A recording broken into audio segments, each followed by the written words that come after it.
So that happened. John Berman here in for Anderson, keeping them honest. The question is, why? What's the motivation behind releasing a widely disputed, deeply divisive, bitterly resisted 4-page document accusing misconduct by the people running the Russia investigation? Many of them, by the way, Republicans. Some of the key figures appointed by the president himself. How does this memo put out by House Intelligence Chairman Devin Nunes track with the facts that we know? What, if anything, does it omit, blur, or distort? How much of it is even news? Does it make the case that its author and, most importantly, the president are claiming it does? I think it's terrible. You want to know the truth? I think it's a disgrace. What's going on in this country, I think it's a disgrace. The memo was sent to Congress. It was declassified. Congress will do whatever they're going to do. But I think it's a disgrace what's happening in our country. And when you look at that, and you see that, and so many other things, what's going on, a lot of people should be ashamed of themselves, and much worse than that.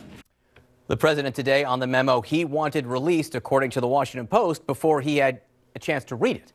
The one that, according to our own reporting, he has been telling friends would discredit the entire Russia investigation. But before going down that road, you should know the key items in the memo itself. The major complaint centers on the FISA surveillance court warrant obtained back in October of 2016 for ex-Trump foreign policy campaign advisor Carter Page. Now, the memo alleges that recently departed Deputy FBI Director Andrew McCabe told the House Intelligence Committee that no warrant would have been sought without the Steele dossier information. Now, that wording, sought and information, jumps out, and we'll explore the significance of that tonight.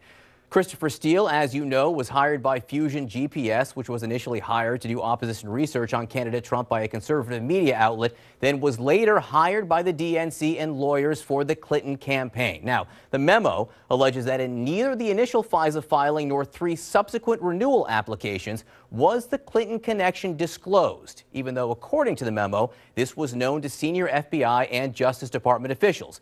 Democrats say the judge was told there was a political connection.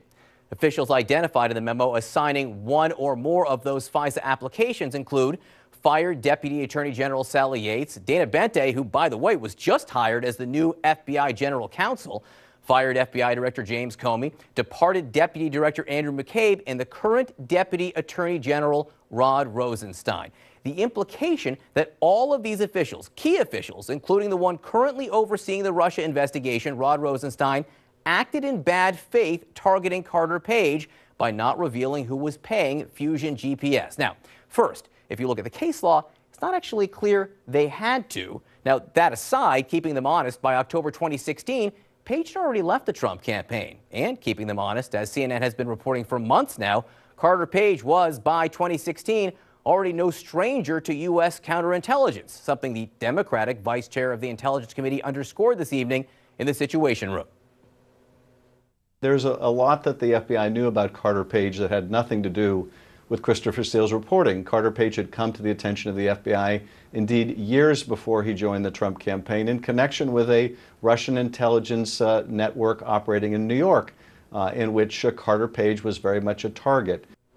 On top of that, FISA warrants have to be renewed and a case be made for renewing them every 90 days. The court renewed this one 3 times. And even if you believe everything the memo alleges about bias with respect to Carter Page, all of it, he was not even the spark for the Russia investigation. How do we know that? It's in the memo. The memo itself says the FBI launched a counterintelligence investigation on George Papadopoulos in July of 2016. Papadopoulos, another Trump campaign foreign policy advisor, pleaded guilty to lying about contacts with Russians and is now cooperating with special counsel Robert Mueller. So the FBI was all in on possible Trump campaign Russia connections months before asking for a warrant on Carter Page. So if the memo was designed to discredit the genesis of the Russia investigation, that notion itself discredited by the memo itself. And even setting that aside, it's being criticized for more than just internal inconsistency. The FBI, run by the president's hand-picked director, a Republican, says the document is marred by, quote, omissions of fact that fundamentally impact the memo's accuracy. A leading and highly respected member of the president's own party, the Republican standard bearer just a decade ago, goes beyond even that. The statement from John McCain is frankly scathing. The latest attacks against the FBI and Department of Justice serve no American interests, no parties, no presidents, only Putin's. He goes on, the American people deserve to know all the facts surrounding Russia's ongoing efforts to subvert our democracy, which is why Special Counsel Mueller's investigation must proceed unimpeded. He concludes our nation's elected officials, including the president, must stop looking at this investigation through the lens of politics and manufacturing political sideshows. If we continue to undermine our own rule of law, we are doing Putin's job for him. Yet for all the sound and fury, for all the buildup surrounding this memo, for all the distrust it sows of institutions and officials who were formerly held in high esteem by Republicans and Democrats alike, others argue that the bottom line is just how little substance there really is. James Comey, the fired FBI director, tweeted, "That's it? Dishonest and misleading memo wrecked the House Intel Committee, destroyed trust with intelligence community, damaged relationship with FISA court, and inexcusably exposed classified investigation of an American citizen. For what? DOJ and FBI must keep doing their jobs." Keeping them honest, whatever you think of James Comey or his decisions or his firing and subsequent testimony, whatever else you think, those two words, for what, go straight to the heart of it. And perhaps the best answer we have comes tonight from the one person who can act on the memo that he himself so badly wanted out there. Does it make you more likely to fire Rosenstein? Do you still have confidence in him after reading the memo? You figure that one out. In a moment, Democratic House Intelligence Committee member Jim Himes. First, his Republican colleague, Congressman Jim Jordan of Ohio, who is a member of the House Judiciary Committee. Congressman Jordan, always great to speak to you. Good to be with you. I want to read you something from a CNN story here. Yep. The FBI last year used a dossier of allegations of Russian ties to Donald Trump's campaign as part of the justification to win approval to secretly monitor a Trump associate. Now, the interesting thing about what I just read you is that's from an article from April 18th of last year. Yeah. So what's the big revelation in the memo that was so important to release? Salacious unverified hadn't been said by Jim Comey. Salacious unverified is how he described the dossier. It's taken to a secret court to get a secret warrant to spy on a fellow citizen of ours, and when they go to the court, they don't tell them that it was Democrat-financed opposition research paid for by the Clinton campaign. They don't tell them about Bruce Orr and Nellie Orr and their relationship to Chris Steele and Fusion GPS. They don't tell them critical facts. And John, they don't do this once. They don't do this twice. They don't do it 3 times. They do it 4 separate times where they go to the court and fail to disclose critical information about getting a warrant to spy on a fellow citizen. All right. That's what's wrong with this thing. And that's what this memo exposes today. When you say salacious and unverified, that James Comey said that, he did use those words, but he was referring to part of the dossier. He never said that all of the dossier was unverified. He refused to answer under oath. He in said front of part. He was committee. referring to part of the dossier as salacious and unverified, and I think we all know which part he was referring to. He refused to answer the question if they corroborated any of it in open testimony. He told people behind closed doors, and unless he told you it was all unverified behind closed doors. You know why he didn't disclose that? Because he knew they took it to the court, for goodness sake. That's why he didn't disclose it in an open hearing. Your own memo, the own Republican memo, says minimally corroborated, so there's at least some corroboration there. But if I can move on, because we got a lot of ground. Yeah, there was about Russia, and then the person that they were looking at was Carter Page. Yeah, so they got the name right, and they got the country right. Okay, so there's some things that were probably accurate in the dossier. They got the fact that Russia meddled in the U.S. election right, and that may be the most important thing. But I do want to move on to this other key point that the memo makes. It states that Deputy Director Andrew McCabe testified before the committee on December 2017 that no surveillance memo warrant would have been sought from FISA without the Steele dossier information. Sought and information there. Did Andy McCabe say there would have been no warrant without the dossier?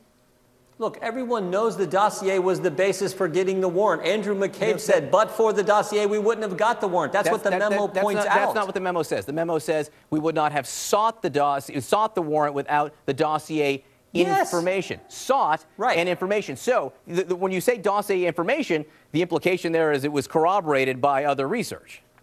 Yeah, and the memo points out, you know what they used to corroborate? What the corroborate was the story by Isikoff where Steele's the source. So they used the same information presented as a separate piece of information that corroborates the dossier. Was that all that was used? The same thing. Congressman, do you know that's all that was used? I don't. I know what the memo says, and I've called for releasing the underlying documents so we can see. That's all that was used. All right. Now, by your agreement, but I trust when Trey Gowdy went to look at the underlying documents and what they put together. I do trust that. But I called for Christopher Wray. Trey Gowdy never said. Trey Gowdy never said. I called for Christopher Wray to release this information to the Judiciary Committee. I called for it in December. Trey Gowdy never said it was the only corroborating information. In the I'm memo, not saying that. I'm saying I didn't say that. I said he reviewed the underlying documents. All right. I want to bring in Jim Himes, who is a Democratic member of the House Intelligence Committee. You're on Judiciary. You guys both agreed to come on with each other, so I'm not, no one's being ambushed here one way or the other. Congressman Himes, to you, you heard Jim Jordan there just talk about Andy McCabe. The suggestion is that the warrant, that the dossier, the Steele dossier, was the only reason there was a FISA warrant. Did Andy McCabe say that to your committee? Well, I was in the room, John, when McCabe testified. Jim Jordan was not, and I will tell you that that part of the Nunes memo is just flat out wrong. It is not true. That is not what Andrew McCabe said. And by the way, I mean, anybody who knows anything about FISA warrant applications know that they are very, very rigorously vetted. They are based on multiple sources, and then they are presented to a federal judge who is hardly in the business of allowing shoddy work to permit a warrant to spy on a U.S. citizen. So no, that part is just outright false. What did he say? It is true that elements of the Steele dossier, and let's take a big step back here and remember that the Steele dossier. No, there's nothing changing. It's the difference between elements of and essential to. And remember that the Steele dossier still, we don't know what's true and what's false. Nobody is saying that everything in it is false, but you can be pretty sure that if the FBI were going to present elements of the Steele dossier to a federal judge, that they would have both put it into context and done their work to make sure that they weren't blindsiding or misleading a federal judge. Congressman Jordan, just to be clear, I read you the article, Congressman Jordan, I read you the article from April 18th but let of me just 2016. say something. Is it essential to tell the court who paid for the document? To go 4 times to the court, and my understanding is it may have been 4 separate judges, to go 4 times and not tell them it's a Democrat Clinton campaign finance piece of information that they dressed all up like legitimate intelligence. That's a pretty important fact you should have disclosed to the court, not to mention the fact that Bruce Orr and Nellie Orr were involved. Well, let's take the first part, because I think that's an interesting question. Congressman Himes, should the FISA judge have been told that the Steele dossier was funded by the DNC and Clinton campaign? Well, interestingly enough, so let me get to that. But remember that the work of Fusion GPS and the work of Christopher Steele started out funded by a Republican entity. Congressman Himes, I think we believe. Sorry, I have to stop you. I think we believe Fusion GPS was hired by the Washington Free Beacon first, and yes, they were funded, but Steele did not come on, we believe, until the Clinton campaign and DNC started paying for it. $12 million from the Clinton campaign. Hang on, Congressman Jordan. Let Congressman Himes finish now. The question at hand here is whether the FISA judge should have been told about the source of the funding. Well, so this is another misleading element of the Nunes memorandum. The notion that the judge was not told the context in which this information was developed is incorrect. Now, whether individual Americans were named specifically is a different question. Remember, when you're applying for a FISA warrant, you would typically mask the names of U.S. citizens, but the FBI did, in fact, in that application, indicate the context in which this information was developed. So the notion that they hoodwinked the judge, which of course is the core here, is just not supportable by the evidence. Was the judge informed it was a Democratic source or just a political source, Congressman? That I do not know. Like Devin Nunes, I have not actually reviewed the FISA applications themselves. Adam Schiff and Trey Gowdy have. But what I'm told is that the judge was not hoodwinked. And remember, it's not just Democratic. That work was originated by a Republican opposition research effort. And Congressman Jordan, you haven't seen the underlying intelligence either, have you, sir? No, we're not permitted to. I asked Christopher Wray, Director Wray, show us the application. Show us what was put together to go get this warrant to spy on a fellow citizen at a secret court. Show us that information. The warrant was because, well, he was a suspected foreign agent That was why they were asking for a warrant to surveil Then why'd you him. need to, if you had, I heard Congressman Schiff say on the previous segment, if you had other information on Carter Page, why didn't you use it? Why did you rely on the dossier? Congressman, why did you rely on the dossier? And why didn't you tell the court? Let's ask Congressman Himes of the Intelligence Committee. Congressman Himes was clear. Did he they said rely? They didn't tell the court that the Democratic National Committee paid for it. That's an important fact. Okay. Did they rely exclusively on the dossier, Congressman Himes? Like the Nunes memo, that's a complete misrepresentation of the facts. The FBI has been keeping their eye on Carter Page long before Christopher Steele was in the picture. And remember this, Congressman Jordan said that 4 times they went to the FISA court, and that's exactly right. 4 times in which they went to the FISA court, and under the rules, each of those times when they apply for a renewal of that FISA warrant, they would have to convince the judge not just that the original information was solid, but that the surveillance that had been authorized was in fact producing new evidence. So as much as Jim Jordan holds up 4 times in front of the FISA judge as a problem, that's actually indicative of the fact that these wiretaps, or whatever they were developing new and different evidence quite apart from whatever was used out of the Steele dossier. Congressman Jordan? I hold up 4 times where they didn't tell the truth. They didn't tell him that who paid for the dossier. They didn't tell him about Bruce and Nellie Orr, and they didn't tell him that they had terminated the relationship. They didn't tell him they had terminated the relationship with Christopher Steele after he got caught disclosing to the press he was working with the FBI. Every time they go to a judge, they have to make the case a new time. They have to present the evidence to a judge. In your own memo, your own memo suggests here that it was an essential part of the application. You keep saying it's the exclusive part of the application. I'm saying what Andrew McCabe said. No. In the memo it says, Andrew McCabe said, but for the dossier, we wouldn't have sought the warrant. No, the dossier was critical. We know this. I was in the room. Yes, I did. And I'm saying what the memo discloses, which is Andrew McCabe communicated that this was an important reason for seeking the dossier, but for the dossier, they weren't going to go for the warrant. But for which the is not what Andrew McCabe said. And what did he say one more time? Again, what the Nunes memo alleges Andrew McCabe said is not accurate. It is true that information from the Steele dossier, which is the wording of the memo, was part of the application. These applications contain all sorts of information, but this notion that they never would have gone after Carter Page is just inaccurate. And as we know, Carter Page had been of interest to the FBI for years prior to the application for a FISA warrant. Why didn't they do it before? Why didn't they do it before? Why was it the dossier that prompted it then? Because the Steele dossier didn't exist when the FBI... Guys, the dossier didn't... The answer to your question, Jim, is that the dossier did not exist when the FBI first started investigating Carter Page. Guys, hang on for 1 second. Gentlemen, congressmen, sirs, if I can. This is a great discussion. I'd like to take a quick break and continue this discussion in just a minute. We're back talking about the Nunes memo with 2 congressmen really have graciously agreed to appear with us both at the same time. Republican Jim Jordan of the House Judiciary Committee and Democrat Jim Himes of the House Intelligence Committee. Congressman Jordan, there's a fascinating part of this memo put out today, which says that the Russia investigation, that the FBI launched a counterintelligence investigation back in July of 2016, which is months before they sought the FISA warrant on Carter Page here. So the Russia investigation per se, writ large, wasn't based on the dossier, correct? Well, John, it's one thing to start an investigation. It's an entirely different matter to go to a secret court to get a warrant to spy on a fellow citizen and understand who was the agent behind launching the investigation when Papadopoulos shot his mouth off at the bar in London. Peter Strzok. I mean, holy cow. This guy has no credibility left. We've seen the text messages. So Peter Strzok is the agent.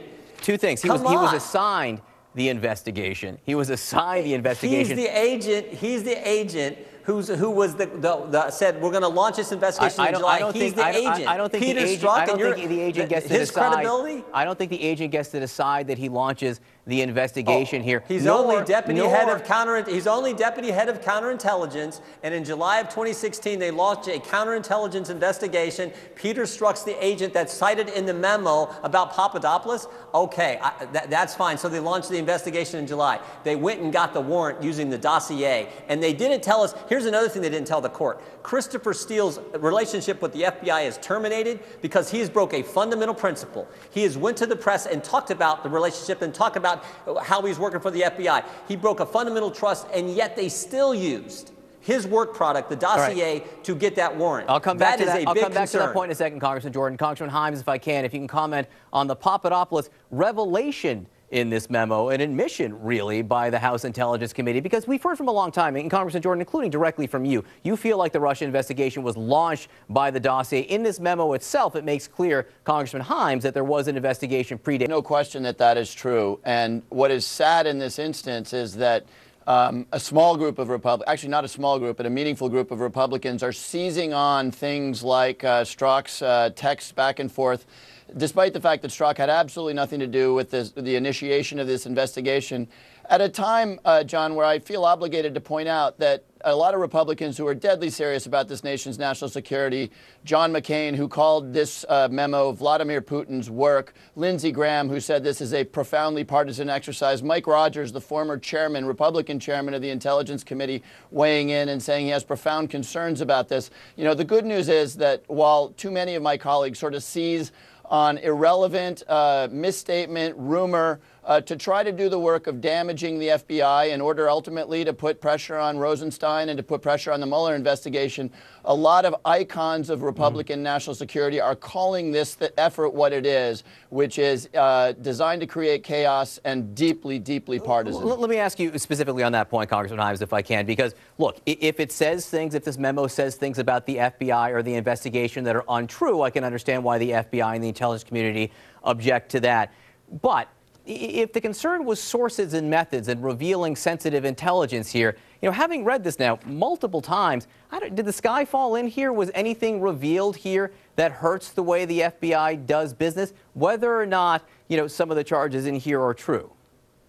Well, by and large, I would say that perhaps in this instance not, because it's not been a particularly well-kept secret that Carter Page was of interest, and he himself said that he was being wiretapped. What is really concerning, though, is the precedent. And the precedent established by this memo is that in a deeply partisan move, now, by the way, those are John McCain and Lindsey Graham's words, not mine, a congressional committee acting to support a president's notion that this investigation is a hoax, declassified without any review by the agencies concerned. None. No interagency review, declassified something that in another instance might actually be very, very dangerous. So now we have a precedent that in a deeply partisan move, a committee of Congress can just say, hey, we're going to declassify this, and that ultimately could lead to real threats to our sources and methods and to our national security. The FBI director did get to see it before it was released. He looked at it the day before, right. Didn't object. I mean, he objected to it strenuously. Well, of course he objected. You read the memo that the FBI put out. Right. He was afforded an opportunity to look at it, and the memo put out, the FBI put out a blistering memo, and you know the FBI doesn't usually do that, saying this is, you know, basically saying this is a terrible thing to do. Congressman Jordan, I want to get to the people named in this memo, and I think that was a big part of it. A big part of the reason for putting out this memo, I assume, was to name names here. Those people who approved. No, it was to stop abuse of the FISA process. Okay, by the people named in this, many of whom are still in power. If Rod Rosenstein, who was named here, approved of these FISA warrants, or at least one of them, did he abuse the FISA process, and does he belong in the Justice Department? I mean, look, here's what we do know. Comey's gone. McCabe's leaving. Ribicki, Jim Comey's former chief of staff is leaving. Jim Baker, the chief counsel, has been reassigned. Peter Strzok's been reassigned. Lisa Page's been reassigned. Bruce Orr's been demoted. So those are the top people. When you talk about the FBI, we know the rank-and-file agents are doing a great job. I'm talking about the top people at the top. The key people at the top of the FBI, we've seen them leave, been demoted because they did things wrong. I asked about Rod Rosenstein. The question about Rod Rosenstein, we'll see as it goes forward. The Attorney General's announced that the Inspector General's going to look into this. We called for it 6 months ago, a second special counsel. I don't like special counsels, but I want a second. I want a second special counsel to look into all these issues and figure out exactly what happened. Dana Bente was just hired as the FBI special counsel, or general counsel, I should say. If he signed off on one of these FISA warrants, and you've got a 4-page memo here saying that it's awful. Inspector General, that he did. the Inspector So, General or a but I'm second asking special you. counsel will get to the bottom of it. You didn't wait for the Inspector General to put out its report to put out this 4-page memo, so why wait to tell me if you think it's a good idea to have him still working at the FBI? I haven't waited. We called for a second special counsel 6 months ago. Congressman Meadows, myself, and a whole bunch of other members called for a special counsel because we don't. Mueller can't expand this probe. I think he's inherently compromised. Jeff Sessions has recused himself, so I know of no other remedy where you can get to the bottom of all this, hang on. Does this and the American compromise people Mueller? might You accept. said Mueller's compromised. Is he compromised by this memo because I was told by Trey Gowdy and everyone else who's commenting on this today it's not about Robert Mueller? Speaker No, Ryan. it's not about Robert Mueller. I'm talking about a second special counsel to look at the FBI. That's what I'm saying. I'm not talking about his currently what he's doing. He's got that investigation going on. What I'm talking about is for this entire matter. Congressman Jim Jordan, Congressman Jim Himes, really, gentlemen, thank you very, very much. I appreciate you agreeing to appear together on this show. Next, what will the president do? He's got the weekend at Mar-a-Lago to think about it. We'll talk to one of his spokespeople and hear from our panel shortly when 360 continues.